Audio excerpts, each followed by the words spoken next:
What up, what up, what up? Welcome back to the Two Goat Show. We're your hosts, Miriah and Steph. Steph, happy Thursday. Good to see you. Glad to be back.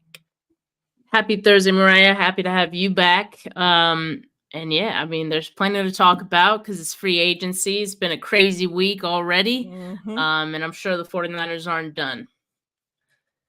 It has been crazy. I've spent the entire early part of the day fighting with people on Twitter and X because they're trying to steal Brandon Ayuk, and I'm just not having it. So I already tweeted to the 49ers, to John Lynch, and told them that if you don't extend Brandon Ayuk, then we're going to riot. And that's what's going to happen. So they better get on it. Well, there you go. But other than that, yeah, I mean, we've had players that are supposed to be signing with us that decide to leave us to go to the Cowboys. We've cut some big name player from our team that is now found a new home. So yeah, all kinds of stuff to get into. I have a whole list of who would use to end the show with. So yeah, we're ready. Let's start with Armstead, since that's probably one of the biggest things happening right now. And I'll be honest with you, starting this week off of free agency and whatnot, I wasn't expecting to start hearing Armstead being cut first thing Monday morning, like rumors of Armstead, not wanting to restructure, not wanting to take a pay cut, whatever that may have been, which I don't blame anybody. If I was still working and my boss came to me asking me to take a pay cut to stay at my job, like where I'm already getting underpaid as it is, like I ain't doing it, right? So I get it. I ain't mad at him for leaving. I'm not sad that he's gone. Let's start there. And how I put it yesterday is this. We've had this same like major core of guys, right, on this team, Armstead being one of them. And we've gone to the Super Bowl now twice, lost twice, got to the NFC Championship. Obviously, we lost our quarterback, but we lost, all this stuff. We haven't won a Super Bowl with this core, So it's like changes have to be made. You can't just keep rolling out the same core of players that didn't get it done last year, that didn't get it done for how many ever years ago. It's like something has to change. Other teams are getting better. If you're just going to continue to stay the same in this league, then you're getting worse. So I was expecting changes to be made to this core. Was I expecting that name to be Eric Armstead right off the bat? No, I wasn't. But like I said, he can't stay healthy. The last couple of years, we get to the end of the season and he's out a handful of games. Yeah, he came back for the playoffs and for the Super Bowl run this last season, and I'm thankful for that. But we're paying you so much money. You're such a huge cap hit and you can't even stay on the field, like that with his foot, that plantar, whatever the hell, that ain't getting better. That doesn't go away. He's going to continue to have that. He's continuing to get older. The more he continues to play on that, I'm sure it's not good. So that's where I'm at on the Armstead news. Like, congrats to him. He signed with the Jags, 3 years. What was it? 3 years, 51 million. No, I haven't seen no details on whether, what part is, guaranteed, yada, yada. It makes me wonder how much of a pay cut the 49ers are asking him to really take. But hey, I put out a message that said, I'd be sick if he goes over there and plays an entire full season. And let's be clear, it's not because I'm sad because I wanted him here. None of that. It's just like we drafted you. You've been on this team for all these years, our longest tenured player, and you couldn't stay healthy here. Don't you go over there and give him your best. So yeah, where are you at with the Armstead news and all that good stuff? Yeah, I mean, he definitely wasn't underpaid with the 49ers, right? Like, he had a pretty massive contract. When he was healthy, he played to that contract, even despite not always filling up the stat sheet. But I think, his impact was felt in the interior of that line in ways that, the stat sheet doesn't quite show all the context for him. But, I think it was fair for him, obviously, to want more. It was also fair for the 49ers to want him to take less just because of, you know, where they're at Mhm. financially with the entire team. And so, I'm okay with Armstead, saying, no, I won't take a pay cut, and the 49ers saying, okay, then we're gonna have to cut you. Like, it's unfortunate. And, I hate to feel like despite all his time, and it was a great time that he had with the 49ers, despite all that, I hate to feel like it wasn't a happy ending. Like, there's a part of me that feels like there was some, tension towards the end there. Mhm. Just like, Eric Armstead not being happy, of course, that the 49ers asked him to do that, especially him coming back in the playoffs and playing with his meniscus injury and dealing with all that and still performing well, even with that. So it sucks that this is how it had to happen, but I think it makes sense, and I think it makes sense for both sides, quite honestly. I think good for him for finding a team that would be willing to pay him about what he was going to be getting with the 49ers this year prior to the pay cut. That's what a lot of people are forgetting. I'm seeing a lot of people saying like, well, what is Armstead doing getting the same amount that he would have gotten with the 49ers? It's not the same amount. The 49ers Yeah. asked him to take a pay cut. If he would have been back with the 49ers, it would have been with a pay cut. So I don't it feels like that's what people are misunderstanding. And mind you, Florida no state income tax, so those checks that he shows, those game day checks Mhm. that he shows on TikTok, those are going to be a little heftier, come this season. So good for him. And yeah, I think it made sense for the 49ers. I think if you look at the 49ers moving off of Armstead and you look at some of the guys they've brought in the defensive line so far, to me, it looks like there's an emphasis on durability and guys who can be healthy or haven't missed a whole Mhm. lot of time, right?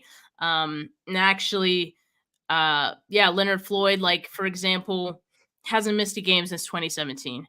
And then you have Gross Mott, who's young. You have Jordan Elliott, who's pretty young as well. So they're looking at youth and they're looking at guys who I think could be higher upside and could stay healthy. Yeah, I agree. Hey chat, what's up? Hope everybody's doing well. I want to wish Throwback, appreciate you putting it out there.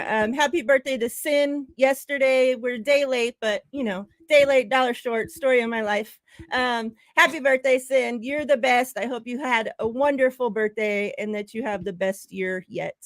And yeah, the rest of the chat, we appreciate you all being here. And yeah, hope everybody's having a wonderful, wonderful Thursday.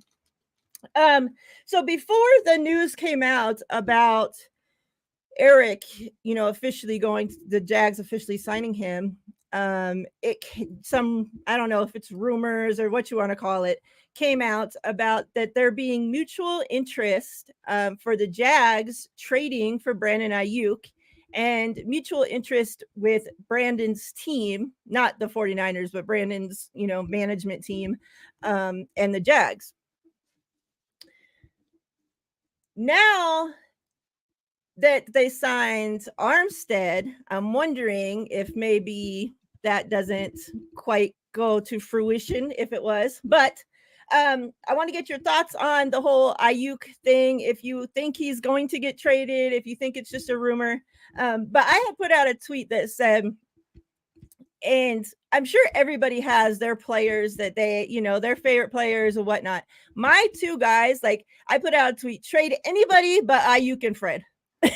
Like I will, I'd be kind of sad. Okay, yeah, for anybody else, but like they're like I would get over it. Ayuk and Fred, like those are my two guys. Like I'm gonna be pissed off if those two guys go anywhere. If Fred doesn't finish his career 49er, I will be sick, so sick. So as in your Ayuk, whatever you have to say about Ayuk, let me know those two players that you have, that if you could put any two players on this team to be off limits, that they have to finish their career here, who are they going to be? Yeah, I think I'd definitely say Fred, right? And I'd maybe Nick Bosa, but it depends, right? Like, I just want someone who's consistent. To Yeah. me, those are the players you can't touch. And Fred has been consistent. And I think Ayuk is a good one too because he's someone who we feel is kind of just reaching his potential, right? And we feel like he could potentially not even be at his ceiling yet. Like there's still some improvement he can make in his game, and he maybe has another level to it that we haven't seen. Uh, so yeah, I mean it's tough to say. I feel like it's a year to year thing. But right now, I definitely say Fred, and I would probably definitely say Bosa. But I mean, no one's untouchable, right? Yep. That is true. So do you think that Ayuk ends up? Do you think that's just like some rumors between him and the Jags? Do you think it still could be a possibility? I know, they could still swindle out whatever, but like they still have a tag on Allen. So like they need to figure out if they're gonna pay him, they're gonna trade him or whatever. Do you think we see Ayuk on the move? I think it's unlikely, but I'm sure teams are interested. Like it's not groundbreaking to me that there's a report that the Jags or any other team for that matter would be interested in Brandon Ayuk. Now, the fact that there's mutual interest per this report, I think is interesting.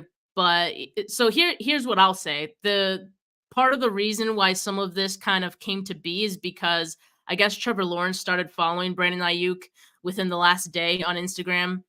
Mm, Jags fans caught wind of it, and they kind of, got excited as any team would, or any fan base would for a player of, Ayuk's caliber. And also, Brandon Ayuk followed him back. So, it's this whole social media thing of, well, what does that mean? And people trying to dissect the meaning behind every little thing, right, on social media. And so yeah. that's kind of how it took off.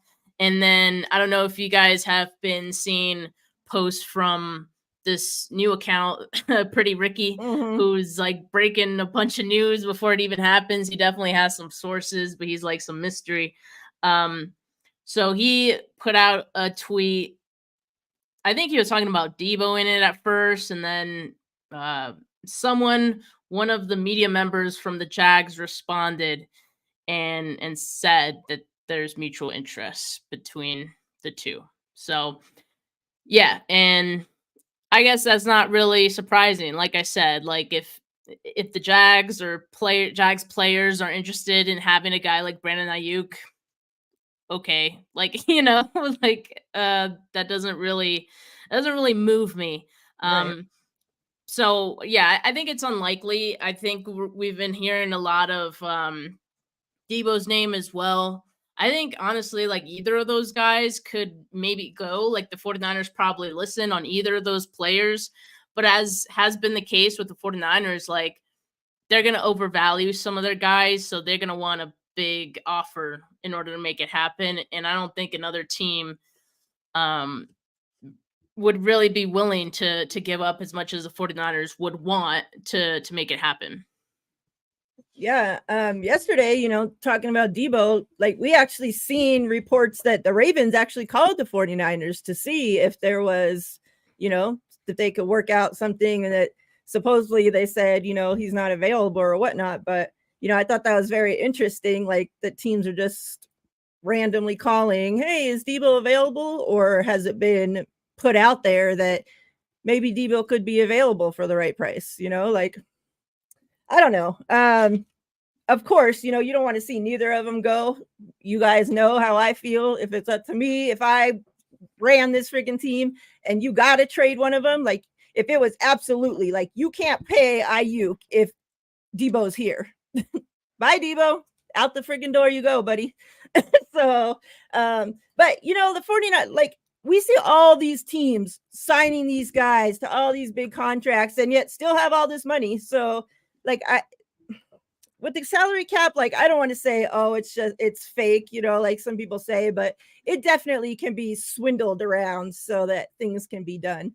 I mean, the Um, 49ers have done that for few years now, you know? You know, the thing that pisses me off about the whole situation, though, and this is what really pissed me off online today, is that I, put out a thing like out there about, I started the show and I told you guys that I said, pay him or we're going to riot. And so all these guys start commenting on my post. Well, the 49ers, they don't pay people till blah, blah, blah. They didn't pay this person till blah, like the whole rundown of they didn't pay Fred till this time. They didn't pay. I'm like, that's exactly the fucking point that I'm talking about. That's the issue that I have. The 49ers wait so long to pay our guys. So, we're paying top dollar because everybody else already got paid. Like, it's just so annoying. Just pay them and get them done with. Like, the last 2 seasons, Debo and Bosa both went into the season not being there, working out for the summer. We saw them both have bad seasons after their contract year. We've heard from Fred, from Kittle, from every single guy that signed a contract extension yet that the process was terrible, that the 49ers stretched it all the way out and made them wait till the freaking, start of training camp or close to the start of the season to pay the guys. So, like, that's my issue. I'm well aware how the 49ers do business. Trust and believe. I don't need 50 men to come down on my post and tell me that. I'm well aware. That's the issue that I have. They need to pay these guys. Like, if I'm a player, like, if I'm Brandon Ayuk, yeah, I'm going to go out and have my guys go out and see, do the Jags want me? Do this team want me? Do this team want me? Because obviously the 49ers aren't making it seem like they want me. They're making me wait till they fucking sign Bob Schmo, Jim Bobbitt, Tom from next door, all to contracts before they take care of me, before they take care of their own guys. And it's like, oh yeah, they eventually take care of their own guys. Eventually, after we have to go through the whole summer talking about this team wants to trade for him, this team wants to trade for him, this team, and it's just like all this unnecessary drama. Like, I want a summer where my quarterback and my wide receivers can actually work out together, can actually prepare for the season like all these other fucking teams are doing. No, we always have to have either a hurt quarterback, a quarterback that's in contract, trades, they're trying to dip, they don't want him, they don't know if they want him, or wide receivers that are in contract talks. And it's like, none of our teams are ever working together at this point. Like, I just want pay Brandon Ayuk. So if you're keeping Debo, you're keeping Brandon, pay him so that they can be able to work with freaking Purdy and get some time in. It's like they've only had 1 year together. Like, wouldn't you want them to build this chemistry and stuff before the season gets here? And it's like, I feel like our guys just miss out on that, and like, I'm just tired of this shit. Yeah, I mean, it is kind of been the way the 49ers have done it, and it doesn't seem like they are going to move off of that. I don't know why they have that strategy in particular. I don't know if it's because they want to leave their options open for the draft, maybe. Like, I don't know, free agency, like they don't want contract negotiations to get in the way of that, be a distraction for them with that. But, sometimes it ends up being a distraction anyway, because, you get all these questions about it. You start seeing all these reports about it, or other teams interested in trading for said players. So, yeah, I mean, again, it doesn't look like the 49ers have a problem with the way they've been doing it. But, yeah, it'll be interesting to see if they have this go to the 11th hour like they have some other big contracts that they've had to do. Yeah. We'll have to wait and see. Hopefully we're not waiting 6 months to find out. Let's talk about some other players that were once 49ers that are no longer here. Let me just run down a quick list and then kind of just get your thoughts overall on the group. One that we found out today, the newest that I at least saw, was Ray going to the Falcons. So 49ers will need to find a new return guy. I'm very happy about that. But the rest, Charlie Warner going to Atlanta, Isaiah Oliver going to the Jets, Kinlaw to the Jets, Cleveland Farrell to Washington, Sam Darnold, Vikings quarterback, TDP going to Philly. And then Ray to the Falcons. Thoughts? Are you upset of any of those guys not being here for the future? Do you think we're going to have a problem replacing any of those guys? What are your thoughts on that list? I'm not upset. I think there was a couple of guys I would have welcomed back for sure. One of those guys being Cleveland Farrell. But I think with all the other moves they've made, obviously not a huge priority. And I think the biggest shoes to fill out of all those guys is Eric Armstead, who was just released, right? So I think that's the bigger thing for me. And the other guys, it's like shrug. I think the 49ers will be all right. Moving on from some of those guys, and I would even say with some of the signings they've already made, I kind of see a couple of them as upgrades from some of the guys who have left. So, and like I said, I don't think the 49ers are done yet. So I think there's still some room for some more upgrades potentially for some of the guys they've lost or will lose in free agency. Yeah, Cleveland Farrell was the one guy from the list that, I really wanted the 49ers to bring back. And more so, the fact that they replaced him with other guys, hopefully they're great and do the job, right? But so I'm not really that upset of losing him, but the reason I, wanted or thought that they would bring him back because you saw like such a drop off with this defense when he went out, and it was like, man, maybe they see, okay, this guy's, he's pretty good to set the edge, he's doing what we need him to do. Whatever. But yeah, Ray, cool. Like I said, I didn't want him back to be the returner anyway. I think I thought it was very interesting how Kyle, when they signed Ray, Kyle tried to sell it as, I see Ray as way more than a returner. Like, he's going to be a good wide receiver for us and yada, yada. Like he was this great guy thing, and when did we see that? Like we hardly saw him used. It like 3 people had to be injured for him to actually start getting catches, And then I think like just the return game, I was expecting, okay, we're finally signing a returner. We're going to actually have a return game. And no, we didn't. It was like fair catch, run 5 yards. Okay, fair catch. Like that's not the return game I want. Like I want us to have a return game. Like I get so pissed turning on football and watching other teams get a return for, even if they're not scoring a touchdown, running it back for a touchdown, they're starting their team off at the 50-yard line, at the 40-yard line on the other side, like they're starting off with great field position every time. And it's like, we have a returner that's just like, pay me $5 million. I'll stand back there and do that all day long. I'll do it for both teams. Like shit, so find us a returner. And whether they find that, I don't know who they're going to find as a free agent. The guy that I wanted, he got signed back. It's funny that the thumbnail for this video, I did it on Sunday night, right? So all the players that I put on there that I wanted, they're already all signed off the list. They were like gone by freaking Tuesday. I'm like, yeah, of course.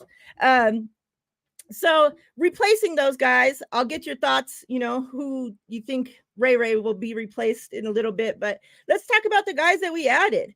Leonard Floyd, nothing has been made official yet, which kind of scares me since we just saw somebody withdraw from us already and go to the Cowboys.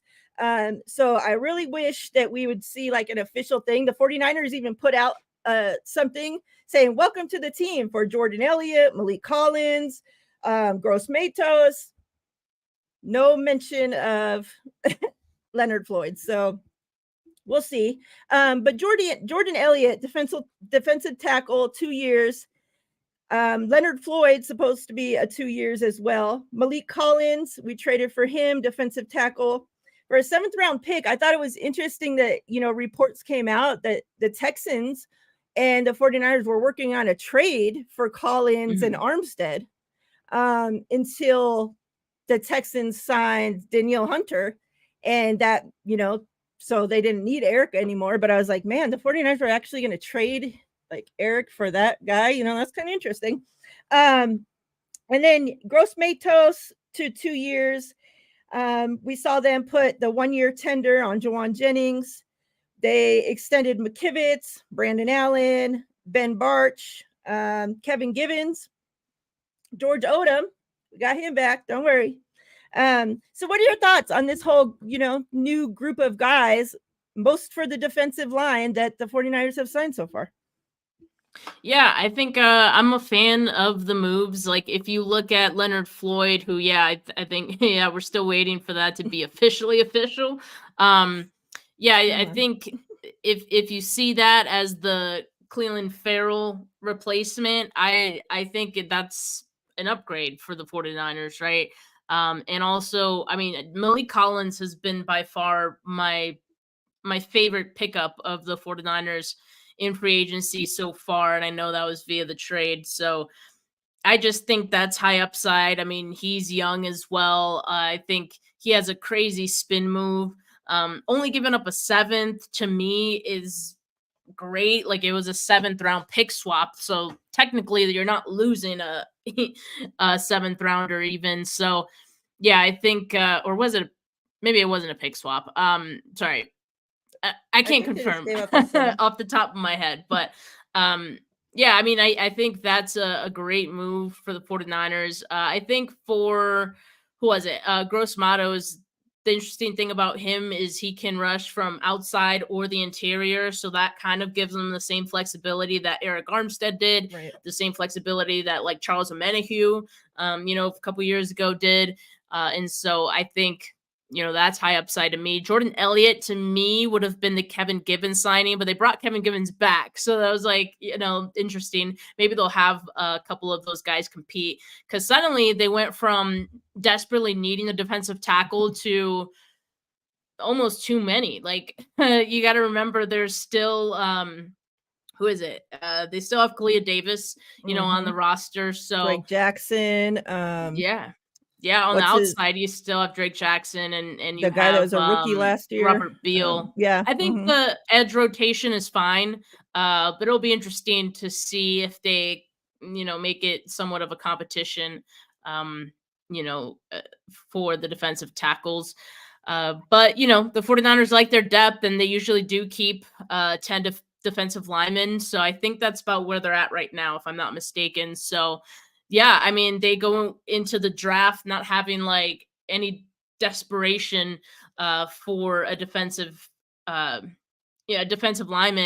And I think that's good. I think they're opening up their options as far as what they can do in the draft, especially with that first pick, pick 31. And, I think also they're looking to get younger. And as I mentioned earlier, I think there's an emphasis on getting guys who, have been able to stay healthy in their career. So I think that's going to be valuable as well. What I do find interesting too is that a lot of these deals are for 2 years, which I think that the way they're kind of planning it is, okay, next off season is going to be an even bigger turning point for this team. Like, you think Eric Armstead leaving is big, let's wait until next off season, because there's going to be more shakeups, I think, then. And then you're going to really look to get younger, cheaper at every single position. So I think they're kind of setting themselves up for that on the defensive line. And whoever, does contribute and does play well, I think they'll look to keep for that second year. But any guy that, they don't really want to move forward with, I think they'll cut bait with them. And, maybe one of their draftees from the past 2 seasons can step in at that point, right? I think it's going to be a true change of the guard, this season and next, between, their draft picks or younger guys that they've signed through free agency. So yeah, I think it's interesting to see that and how that could set up into next season as well. Yeah. With linebacker Eric Kendricks obviously pulling out and going to the Cowboys, which I get. I mean, the defensive coordinator over there was his head coach for like 7 years, so, I get it. You want to go play for a loser? Fine. I get it. what do you see happening now with that linebacker spot next to Fred? Do you see them still? I don't know what other linebacker free agents are still out there. I know, some people thought bringing in Eric Kendricks would automatically mean he was starting next to Fred. I took it that there, if he comes into camp and one of our, young guys beats him out, why would they have him still starting when we have our own guys on the team to play? Obviously, now he's not here. We don't have to worry about it, but we still need somebody to start. So do you think they're going to trust these guys to battle it out in camp and see who starts? Or do you think that they're still going to try to find a veteran, maybe make a trade for somebody? I think they're still going to look for a veteran. I mean, I think that was the plan going into free agency. But like you said, Miriah, like I think they can bring in a veteran with the intention of having that veteran compete with one of their younger guys, and then maybe not having to then pay that guy. They can release them. So I think now, because of the Eric Kendricks fallout, they probably might have to just do that, right? Whereas I think with Kendricks, it was probably more than likely that he would start. Sure, they would allow one of D Winters or Jalen Graham compete, but I don't think they would have beat out Eric Kendricks right off the bat. And so I think now that Kendricks is off the table, I think depending on who they bring in, they might think to do that once they get to training camp and have them compete and maybe go with D Winters or Jalen Graham instead. But in any case, I mean, you need depth, and they also lost, or they're gonna lose Oren Burks as well. So, assuming he doesn't come back, right? They still could re-sign him as well if there's no market for him, which I'm not a huge fan of that. Same with Demetrius Flanagan Fowles. I think they were fine. Like, they served their purpose, right? I don't know if those would be guys that I would be clamoring to have back. Especially when you look at some of the other names that are out there. Denzel Perryman was a linebacker for Houston last season, which they can look at. I think Devin Bush earlier signed with another team. I think Devin White is still available, which would be interesting. I mean, there's a couple names that they can look at, but yeah, it would be Jerome Baker's another one. He played with the Dolphins this past season, but yeah, I think it will be a maybe tier 2 guy at this point, with most of the tier 1 linebackers, having signed somewhere else already. I mean, hopefully, we don't need somebody for that long. Right. But we never know what's going to happen, with Greenlaw. And, I'm hoping that one of our young guys do step up and, like Jedi said, hopefully that they're in the lab and they're actually working, and they see the opportunity that's in front of them. You're seeing obviously that Greenlaw is hurt, knowing, okay, well, that opens up spots there. Knowing that two of the vets that were on the team haven't been re-signed. Okay, well, you're opening up spots here. So get your ass in there and work, get in the lab, perfect everything that you can possibly perfect while not being with the team. And then come into camp and take the spot. If you really want it, take it. So yeah, definitely be interesting to see these battles that are going on throughout camp too. So, I know a lot of fans are kind of upset that the 49ers signed all these D-line guys and have yet to put anybody on the O-line. And a lot of fans, that's their biggest concern. Going into this offseason, their biggest concern was the 49ers O-line. Mm-hmm. Pick 31. What you doing?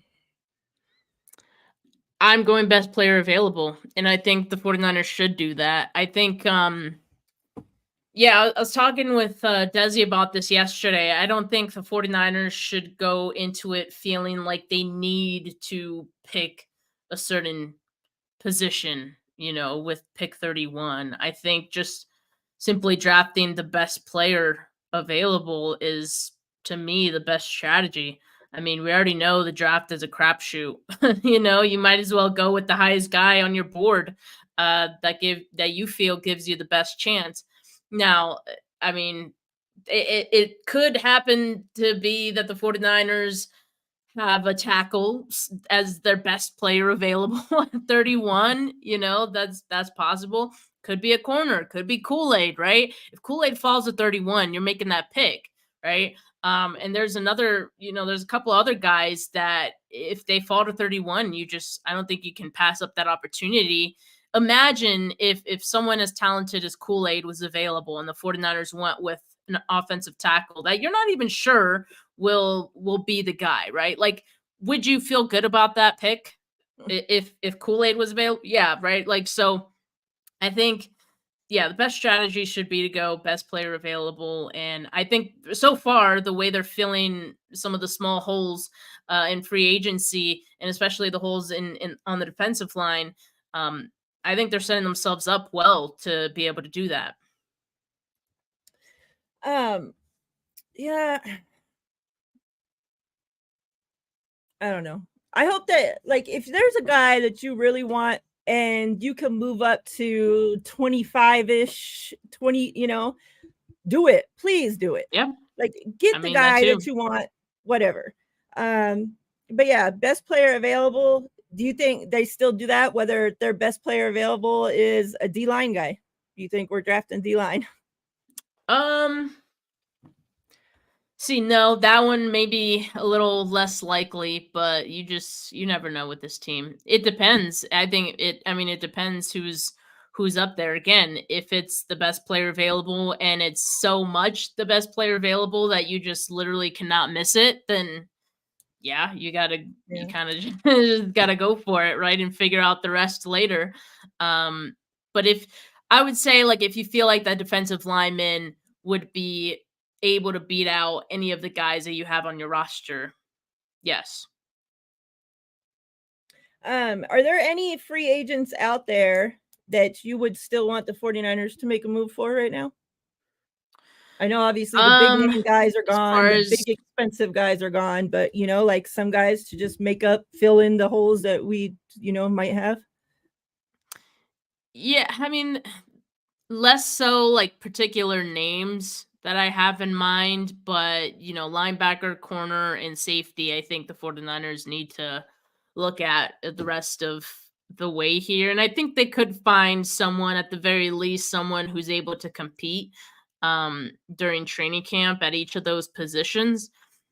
So yeah, that's definitely what I would go with. And then as far as wide receiver, if they're looking to bring in a couple guys, like some guys that are intriguing to me, like Hunter Renfro, is interesting.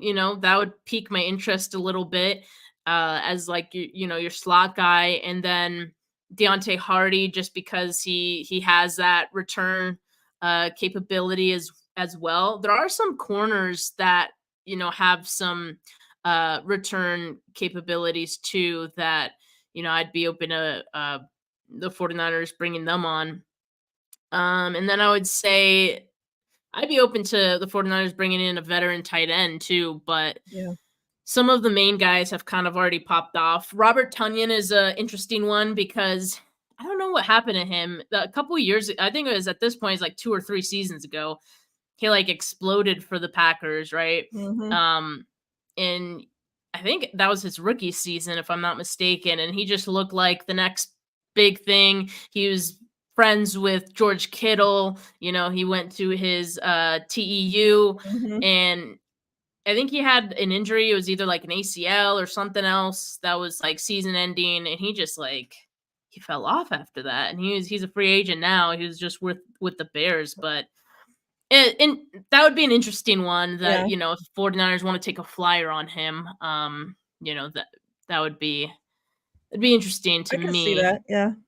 Yeah. Especially because he played with Green Bay, so he's familiar with what we do, so Yeah.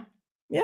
Out of all the tight ends that are available, those are kind of like all the other guys are kind of randos, but it would not surprise me if 49ers did bring on a rando, if not like a Tunyon type, just someone a camp body. Yeah. All right. Anything else from free agency that you want to talk about before we move on to who would you? I'm trying to think. No, I don't think so. I think linebacker, corner, and safety, I think for sure would be something the 49ers address before the draft. And if not before, then they'll see if they can get something of value after the draft, because at that point they're guys, veterans in Yeah. particular, who would be more willing to come on uh, for a low risk, cheap contract. So yeah, I think the 49ers will make small moves like that going forward in free agency. But yeah. Sounds good. All right. Those that are normally here know for who would you. We normally do it with the current 49ers. But, we're running out. We're not going to listen to Steph just pick Bosa for every answer every week. So we're going to extend it to all past 49ers for the future. So here we go. And chat, make sure you guys are letting us know who your guy is too. All right. So who would you pick from current past 49ers to go backpacking through the jungle with? Backpacking through the jungle. All right. Well, I would say Joe Staley. That guy's a hoot. He's so much fun. One of my favorite Niners of all time. Definitely top 5 for me. And Corey said, or Chris says Jerry Rice. Jerry Rice would leave you in the dust, man. He'd be like a mile ahead of you. He's probably running. That's funny. Get ready to walk by yourself, buddy. But no, I think I'd go Joe Staley. And if I get too tired and I can't walk, he'd probably just carry me because he's huge. So we're good. There you go. I picked Dante Hittner for mine because if some fucking animal tries to get me or something, at least I know that he can take care of it, like he'll just run and knock him out. So yeah. I'm like, all right, that I just try to find somebody that'll protect me. Trent Williams is a good one as well. We got Bryant Young from Miss Debbie. I like it. All right. Who would you pick to be your partner on Naked and Afraid? Oh my god, that's hilarious. I'd go Javon Kinlaw all the way. Can I say Javon Kinlaw? Yeah. I mean, he's a past 49er, right? Mm-hmm. I mean, dude was hunting and eating squirrels. Like, I think he'd be able to survive. That boy's country as hell. So I think he'd be all right. He'd get the food for us. I would hang back, maybe work on the shelter and all that. So I think that'd be a great bet. I like that one. I would probably pick him as well for the same reasons, because you ain't gonna starve. Like, I'm so picky, I probably would starve anyways, but at least he would give me a better chance to eat. Exactly. All right. So who would you pick to be your partner on the partners edition of Jeopardy? For one, I think I would suck at Jeopardy. Me too. Honestly. So I need somebody gotta smart go to with carry someone me. who's like educated in a lot of different topics. Who's like the smartest? I picked Juice. Debbie said that's Juice. That's probably a good bet. Harvard grad, Yeah. man. Come on, you can't That's go why. wrong with the. I was thinking Joe Staley at first because he did like the Joe show and he knows all this random weird shit, and I'm like, maybe true. And then I'm like, no, I was like Juice because he went to Harvard. He's smart. That's a good one. Yeah, for sure. I needed some help from the audience for that one. I needed to call the audience. All right. So who would you spend a weekend in Vegas with? Ooh. Besides me, of course. Which is funny. I didn't even see you there when I went. Man, I'm gonna say, dang. Oh, you know what? I'm gonna go with Deion Sanders. That's a I good one. I just feel like prime time man, he would know how to have a good time in Vegas. I was close to saying Jerry too. But I think Prime would be a good one. Okay, I did pick Jerry for mine, so we're around the same there. All right, so who would you dress up to be a superhero at a kid's birthday party? I would dress them up as a superhero. Yep. I'd say Steve Young, and I dress him up as Superman because he kind of looks like Superman in a way. He has that look to him. And yeah, I mean, when he was on the field, he was Superman, right? So yeah, I'm gonna go with Steve. I like it. I like it. George I Kittle's a picked great one, CMC Debbie. for That's a mine. great one. Who would you have him dress up as? I don't know. I didn't pick which superhero, but I figure for the same reason. He has like that chiseled face and Yeah, those blue very eyes, so he'll look cute superhero-like. behind the mask, So I'm like, yeah, I could see him. Well, Batman. There you go. Yeah. He'd be Batman. George Kittle, Debbie and Yeah, 49er George Vito. Kittle. That's a good one too, as the Joker, but that's not a superhero. Well, all right. So who would you dress up to be, or not dress up, but who would you have be a stripper at a bachelorette party? Nick Bosa. I mean, he has the body of a Greek god. I mean, if I were doing like the hiring of it, I don't want to watch. Like I don't care to watch. But like We know. if I was in charge of someone's bachelorette party and I had to, just pick the best option, I'd go Bosa. And I don't think anyone would complain about that. I didn't write mine down, but let me think real quick. Let's do, I would probably say Patrick Willis. Get some P. Willie dancing over there. I could see him shaking it. Shake it, don't break it. Denise says Juice. Denise wants Shanahan for her, so we already know. Shanahan. Who would you? Now last time, if you guys didn't know, I asked Steph who she would trade her brother in for. But this time I'm gonna have, who would you want your family to adopt to be a part of the Sanchez family? Adopt. I feel like they would have to be younger than me, so I feel like I have to go with a more current player. Let me think about this one. I'm gonna go Purdy. That's a good one. I mean, because you could put him to do chores and. No, yeah, he'd be handy, like do stuff around the house. Work on the farm and all this stuff. Take out the trash, That's a great one.